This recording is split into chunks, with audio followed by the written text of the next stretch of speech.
Hi everyone, this is Niborere. I'm a neurologist, a speaker, and a change agent. Thanks for connecting with me again today. I hope you'll be blessed today.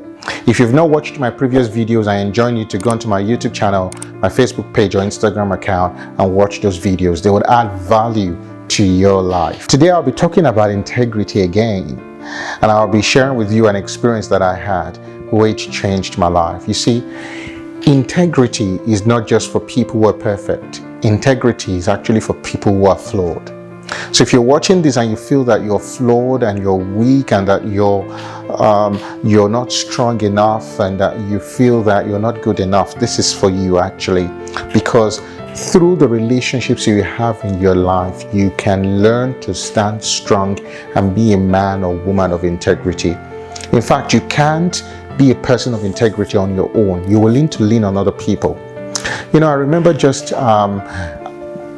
towards the end of my medical education, I had the opportunity of traveling overseas to South Africa for an exchange program. Apparently, I didn't have enough money to get to the required destination, so I decided to just have a sort of a mini holiday in South Africa.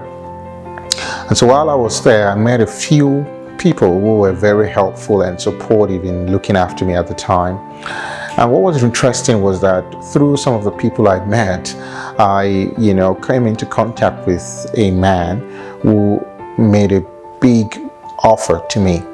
He told me that it could help me work out my papers so that I would easily have a permanent residence in South Africa.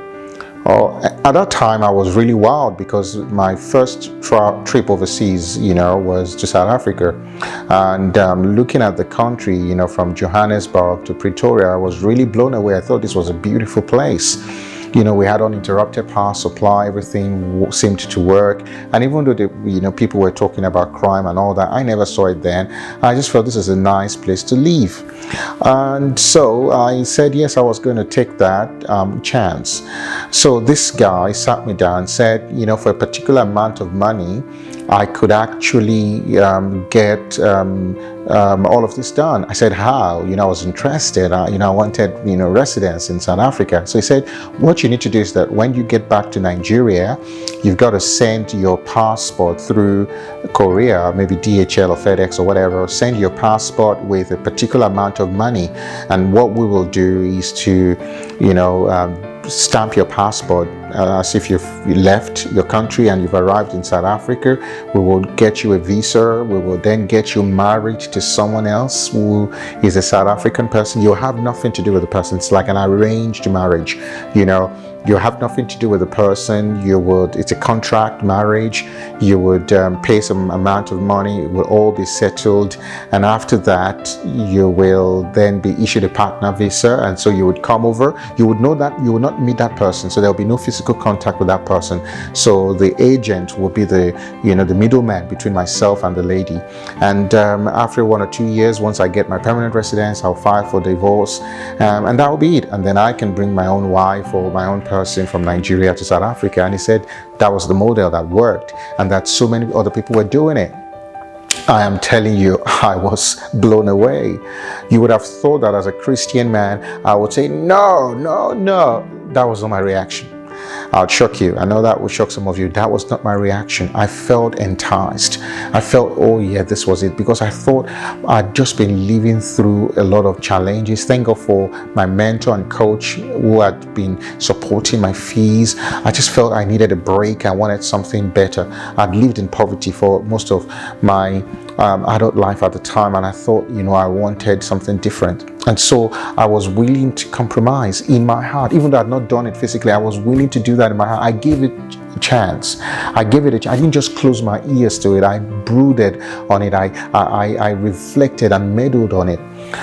So a few weeks later, I got back to Lagos, Nigeria, and that year I got the opportunity of winning a scholarship. Guess what? The exact amount of the scholarship was the amount required.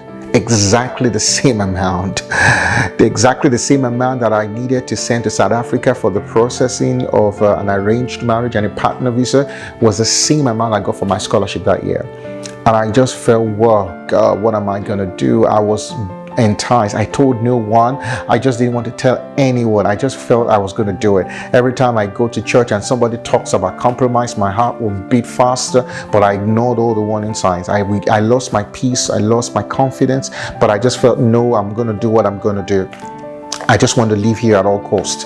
After all, I'm not going to meet the lady. I started rationalizing it. After all, I'm not going to live with her. After all, I'm not going to do anything with her. After all, I will not know her. After all, I was just rationalizing it. I even said, you know what, once I get my permanent residence in South Africa and I get my medical registration, I would move to another country. I'll move to Europe. I'll move to Australia. I'll move to America. I kept rationalizing it until one day I just stood up, and thank God that God prompted me to do this. And I went to my roommate, Busuyi. I went to Busuyi and I said, Busuyi, this is exactly what I feel like doing. And I told him the whole story. And he looked at me and he said, you can't. Others may, but you cannot.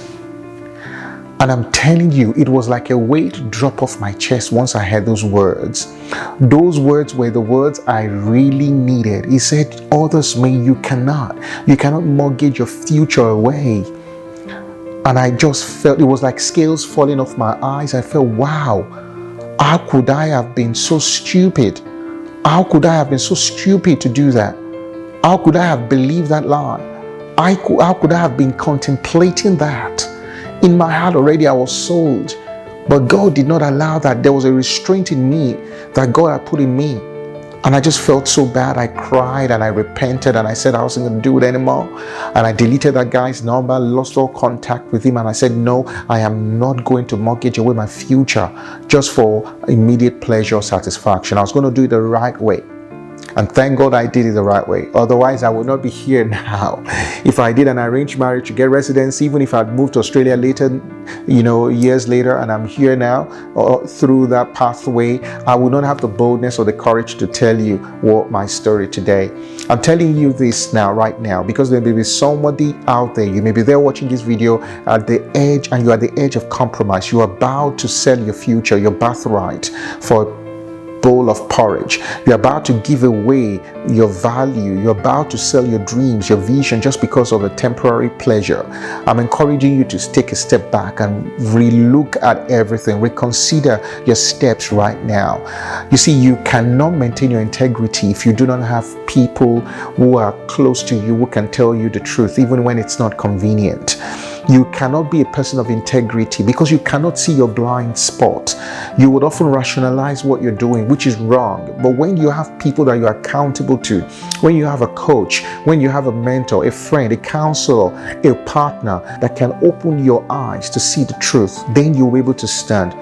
I can't consider myself to be a perfect person, not by any means. I'm as flawed as I come. But what I've realized is that when I lean on other people, when I have good company, you know what the scripture says, in the multitude of counsel, there's safety. When I surround myself with counselors of the same spirit, people that want the best for me, then I know that I can always count on them. So please make sure that you have good friends. Evil communication corrupts good manners. I hope this video has been a blessing to you. Please do not forget to subscribe to my YouTube channel, like my Facebook page, and follow me on Instagram. You can also visit my website at niborere.com. I hope that you will continue to grow through this time of change, and you'll be able to stand for what you believe, being a man or woman of integrity. Till I see you again, I wish you all the very best. Shalom.